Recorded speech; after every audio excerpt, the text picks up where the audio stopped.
오늘은 네 가지 이야기를 하려고 합니다. 첫 번째, 대장동 이야기. 둘, 2026년도 대한민국 예산. 그리고 무기가 정치의 쇼케이스가 되어버린 핵잠수함. 그리고 마지막, 오늘 4천 지수가 넘었다고 신나하는 민주당의 프랭카드를 보면서 국민은 더 힘든 코스피의 불편한 진실, 요 얘기를 좀 하려고 합니다. 이 네 개가 합쳐지면 뭐가 보이느냐? 권력의 네 얼굴입니다. 하나는 법의 얼굴, 돈의 얼굴, 무기의 얼굴, 그리고 마지막 시장의 얼굴. 대장동. 그 단어만 들어도 사람들은 피곤하다고 하죠. 하지만 피곤하다고 해서 우리가 잊어버릴 수는 없는 것입니다. 그건 과거의 사건이 아니라 현재 권력의 거울이기 때문이죠. 2025년도 말 대장동 핵심 인원들에게 실형이 선고됐습니다. 법정 구속, 배임 확정. 재판부는 이렇게 말했습니다. 민간업자가 천문학적인 이익을 가져갔다. 그리고 그 구조를 설계한 것은 성남시의 수뇌부였다. 그 성남시의 수뇌부가 누구일까요? 유동규 본부장을 지시하고 그에게 사인해 줄 수 있는 자가 누구입니까? 바로 이재명입니다. 그런데 그날 이후 바로 그 다음 민주당이 들고 나온 법안이 있는데 대통령 재임 중 재판 중지법. 왜 하필 그날이었을까? 왜 하필 그 시점이었을까? 그 법은 말이 좋아 국정안정법이에요. 그런데 내용은 뭐냐면 현직 대통령이 재판을 받을 수 없도록 하자. 이게 권력의 자기보호입니다. 그런데 웃긴 건 이걸 막고 나선 자가 있습니다. 바로 대통령실입니다. 대통령실의 논리는 이 말은 무슨 뜻이냐면 새로운 법은 필요 없다. 이미 우리는 안전하다. 결국 민주당은 법으로, 대통령실은 헌법으로 각자의 주인을 지킨 겁니다. 그러나 과연 그럴까요? 이재명 성남시장 당시에 이재명이라고 하는 사람이 소추에 대해서 기소를 이야기하는 것이 아니라 수사는 가능하다라고 주장한 바가 있습니다. 그 영상 많이 남아 있고요. 그는 강제 수사, 구속까지도 언급하고 있습니다. 기소만 할 수 없다라는 것입니다. 한때 이재명 씨가 변호사였다라는 루머가 있습니다, 여러분. 변호사였다고 합니다, 예전에는. 자, 그런데 여기서 제가 부러운 점이 하나 있습니다. 어떤 거냐? 민주당은 어쨌거나 자당의 대통령을 보호하기 위해서 막무가내 입법을 시도합니다. 그런데요, 불편한 진실은 이겁니다. 우리 우파로서 불편한 진실. 윤석열 대통령의 탄핵을 완성시킨 건 민주당이 아니라 바로 국민의힘 내부였다라는 것. 공수처가 대통령을 겨냥했을 때 국민의힘은 뭐 했습니까? 법원 판단을 존중한다. 이 말 한마디로 대통령을 고립시켜버렸습니다. 적보다 더 무서운 것이 칼이 아니라 바로 침묵입니다. 그리고 배신입니다. 결국 대장동 사건은 하나의 비리가 아니라 권력 구조가 어떻게 법을 조정하는지 보여준 교과서라고 할 수 있죠. 자, 그리고 2026년도 예산, 대한민국 예산, 돈의 얼굴입니다. 총 예산 728조 원, 역대 최고입니다. 정부는 말합니다. 민생 예산이다. 미래 투자다. 근데 숫자를 한번 볼까요? 총 수입이 674조, 총 지출 728조, 적자 54조, 재정 수지 마이너스 4%, 국가 채무 1300조를 돌파했습니다. 이걸 확장 재정이라고 부릅니다. 근데 수입은 늘지 않았습니다. 그럼 뭐로 메꿔야 할까요? 54조 원의 적자를 국채로 메웁니다. 국채 728조 원. 이게 어디로 가는지 한번 살펴봐야겠죠. 복지 269조, 일반행정 121조, 산업정책 32조, R&D 35조, 국방예산 66조. 표면적으로 보면 좋은 말입니다. 복지 늘리고 연구개발 강화하고 안보 챙기고. 그런데 결과는요? 복지는 늘었는데 출산율은 사상 최저, 연구개발 예산 19% 늘었다는데 성과보고서 비공개. 왜냐? 성과가 없으니까. 국방비 8% 올렸다고 하지만 군 인력은 계속 감축되고 있죠. AI 예산 늘렸자지만 AI 기업 절반은 폐업이고. 이게 현실입니다. 정부는 미래를 위한 투자라고 하지만 실상은 정권을 위한 방패막이 내년 지선에 펴기 위한 돈뿌리기 예산. 이건 단순히 돈의 문제가 아닙니다. 국가 예산을 정치적 ATM기로 쓰고 있다는 뜻이에요. 728조면 뭘 할 수 있냐고요? 국민 한 명당 1,400만 원씩 나눠줘도 됩니다. 그런데 왜 국민은 점점 힘들어지고 가난해집니까? 그 이유는 간단합니다. 돈이 국민에게 가지 않고 있기 때문이죠.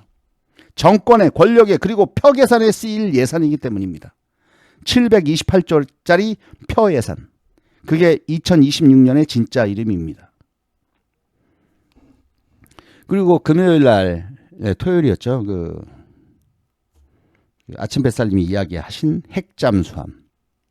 우리 무기 얼굴 한번 보시자고요. 핵잠수함. 대한민국도 이제 핵잠을 만든다고 강남 시내에 프랜카드가 쫙 뿌려졌습니다. 자주국방의 시작이다. 좋아요, 멋있죠. 그런데 현실을 봐야 합니다. 북한은 2023년 핵무장 잠수함을 직접 공개했습니다. 김정은이 웃으면서 말했죠. 우리의 수중 핵전력은 완성되었다. 그 말이 뭐냐면 이제 한반도 어디서든 핵미사일을 쏠 수 있다는 겁니다. 그럼 우리는요. 2023년에야 겨우 거제에서 잠수함 원자로 시험시설 착공했습니다. 2025년 트럼프 대통령이 말했습니다. 한국이 핵잠 건조하도록 승인하겠다. 온 나라가 난리가 났습니다. 드디어 우리가 핵잠 시대가 열렸다. 우리가 해냈다. 30년 수건을 풀었다. 어쨌다 저쨌다. 근데 여러분 한 척도 없습니다. 우리는 아직 설계도 완성 안 됐고요. 원자로 실험도 아직 끝나지 않았습니다.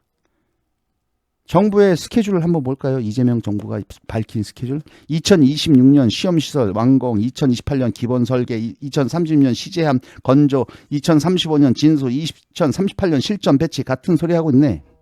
트럼프 대통령이 뭐라고 했습니까? 필리 조선소는요. 잠수함이나 군함의 도크 시설이 없습니다. 그것만 건조하는데 대략 3년. 잠수함을 건조하는 시설 시스템 세팅만 3년. 그 3년이면 끝나느냐? 그렇지 않죠. 그러니까 쉽게 얘기해서 지금 언론이 물고 빨고 있는 핵잠 뉴스는요. 안보가 아니라 정치 쇼케이스입니다. 미국이 기술 이전을 해줄까요? 아니요. 핵 연료 허가는 123 허가 협정으로 막혀있고 고농축 우라늄은 사용이 불가합니다. 즉 허락받은 핵잠수함이에요. 자주국방이 아니라 허가받은 국방.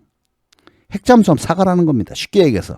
핵잠이 상징하는 건 기술이 아니라 의지인데 그 의지가 정치에 막혀있는 현실. 핵잠보다 필요한 건 기술이 아니라 결단인데 그 결단이 지금 없습니다. 트럼프 대통령이 과연 그를 이뻐서 핵잠을 허락했다? 이렇게 착각하는 머저리들이 있습니다.